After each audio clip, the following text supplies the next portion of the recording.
Hello everyone, my name is Frank Dattolo. I have been asked by SignTalk to provide you with my opinion in regards to the most recent happenings in Japan.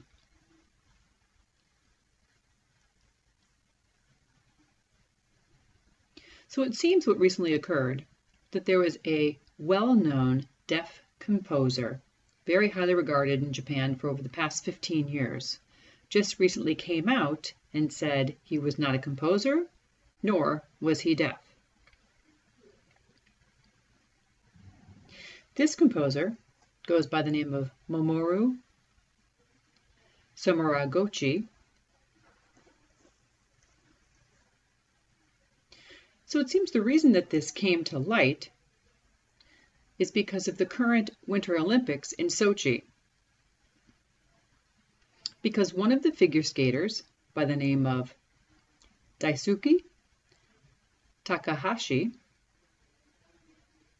was planning to use one of his musical compositions during one of the competitive events.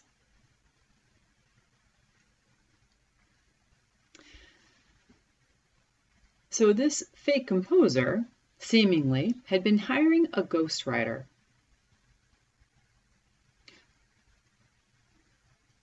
He was using him to compose these compositions that he was then selling under his name.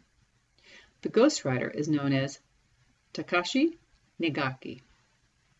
He seems to be an authentic musician who was then paid by Samuragochi. And this is how he had been operating over these past 15 years.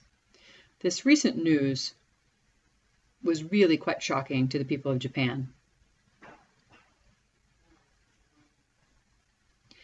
Samuragochi recently wrote an apology letter that was 8 pages in length.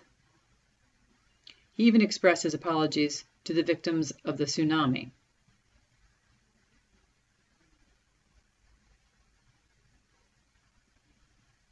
He also stated that he will make a public appearance, but that has yet to be announced as to when. So, the point of this story is that a hearing man pretended to be deaf and pretended to be a composer by hiring a ghostwriter to create these compositions. And in selling these compositions and pretending to be a composer who is deaf, gained him much notoriety. Then his music was even selected for the Olympics. So it seemed now the ghostwriter was feeling a bit guilty, and it was time to open up this can of worms.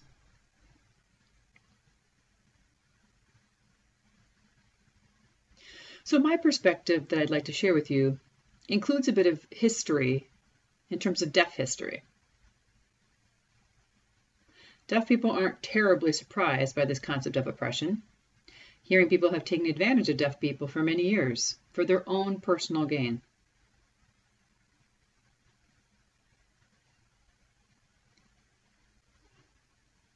The deaf community has yet to respond to this particular incident, but we'll see if it does come to discussion in the future.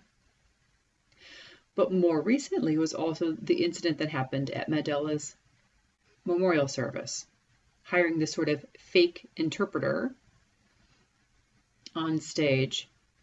It seems that now we're seeing a pattern in terms of someone pretending to be something that they aren't. So the question is, why do people engage in such behaviors? There is a term that was coined by a man named Tom Humphreys. He used this term during the writing of his dissertation back in 1975. And this term is Audism.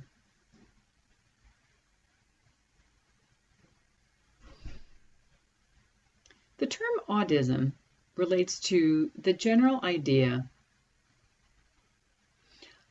of a hearing person taking advantage of a deaf person for their own personal gain. This has been going on throughout the course of time in terms of deaf history.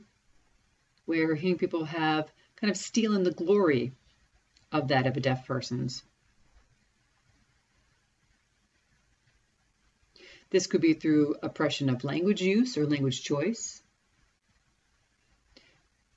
This could be oppression in terms of cultural oppression and discrimination, and also for the people who would profit from taking advantage of deaf individuals.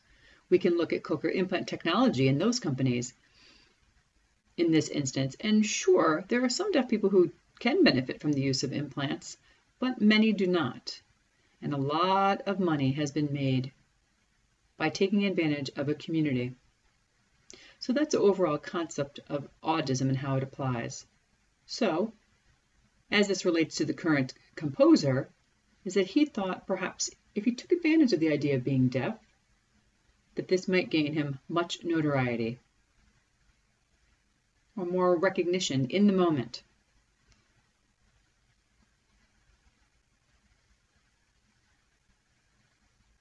So, is there right or wrong here? Yes, there is obviously wrong in these actions. We deaf people, we have our own language, our own culture, our pride that we have in our work and who we are. And for someone to take away from our own culture and take our identity away, it's time for us to speak up. This could be paralleled to the experiences of individuals who are African American. Time has gone by. It's time to speak up.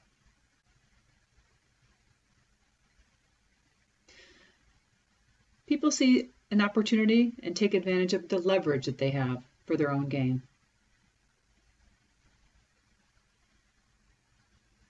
So this is where I stand. This is my